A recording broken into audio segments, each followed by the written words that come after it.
घने बांस के जंगलों से घिरा एक शांत घाट था, अंबर घाट। यहीं पर एक छोटा सा बांस का आश्रम था, जहां 3 बुजुर्ग साधक रहते थे, ऋतम, विवेकानंद और प्रभाकर। तीनों ने जीवन भर मंत्र, योग, ज्योतिष और वेदांत का अध्ययन किया था।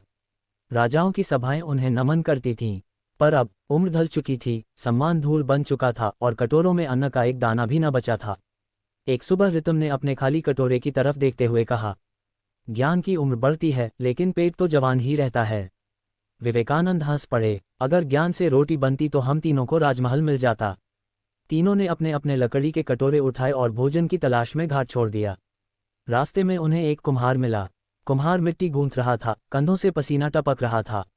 ऋतम ने विनम्र स्वर में कहा, भैया थोड़ा पानी मिल सकता है? कुम्हार ने हंसकर पूछा, पानी पीना बड़ा है या मिट्टी बनाना? प्रभाकर ने गंभीरता से उत्तर दिया, आत्मा की प्यास सबसे बड़ी। कुम्हार बोला, तब तो आप आत्मा को पानी पिलाए, मैं तो देह को खिलाता हूँ।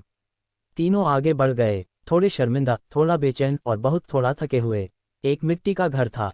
बूढ़ी औरत चूल्हे पर रोटियां सेक रही थी। उन्होंने हाथ जोड़कर कहा, माता, 3 यात्रियों को थोड़ी छाछ और रोटी मिल सकती है? वृद्धा ने उन्हें घूर कर पूछा, क्या आपने कभी किसी भूखे को रोटी दी? ऋतम हकलाए, हम लोगों को ज्ञान देते रहे हैं। वृद्धा ने रोटी उल्टते हुए कहा, ज्ञान जो पेट ना भरे वो किस काम का? और वह चुपचाप अंदर चली गई। तीनों की आंखों में पहली बार सवाल उभरे, क्या उन्होंने जीवन भर केवल शब्द ही बोए? गांव की चौपाल में कुछ लोग हंसते बतियाते बैठे थे। तीनों गए और बोले, यदि ज्ञान चाहिए हम सुना सकते हैं। लोगों ने बातचीत बंद कर दी। कुछ हंसे, कुछ वीडियो बनाने लगे। उन्होंने मंत्र समझाए, तत्व समझाए, आत्मा समझाई, और बदले में मिला एक पत्तल में चुरा गुड़। प्रभाकर रो पड़े, क्या हमारा ज्ञान बस तमाशा है? एक युवक बोला, बाबा, जो खुद भूखे हैं वो दूसरों की आत्मा कैसे तृप्त करेंगे?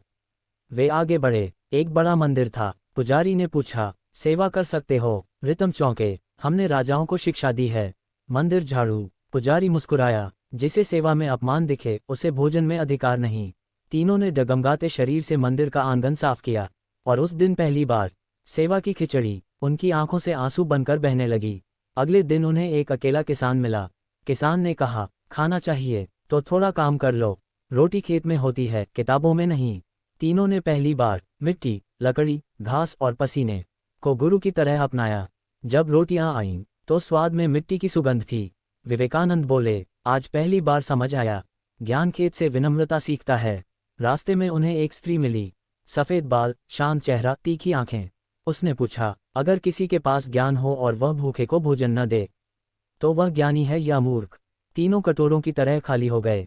ऋतम बोला, ऐसा व्यक्ति मूर्ख ही होगा। महिला ने कहा, तो अपने को ज्ञानी कहना छोड़ दो। पहले मन साफ करो, फिर दुनिया। उसका ये वाक्य उनकी आत्मा में हल्दी की तरह उतर गया। धीरे धीरे लेकिन पूरी तरह। वे एक नदी किनारे रुके। एक बच्चा आया और बोला, बाबा, आप कौन हैं? तीनों मुस्कुराए, हम वही हैं जो अब सीख रहे हैं कि ज्ञान का सबसे बड़ा रूप सेवा है। उस दिन से उन्होंने वहीं रहकर बच्चों को पढ़ाया, बीमारों की सेवा की और खेतों में काम किया। अब लोग उन्हें 3 बाबा कहते थे, और उनके कटोरे जो कभी खाली थे अब रोज किसी के लिए आशीर्वाद बन जाते थे। ज्ञान तभी सच्चा है जब वह विनम्रता और सेवा में ढल जाए। जो केवल बोलता है वह विद्वान नहीं, जो झुककर किसी का भार उठाता है वही सच में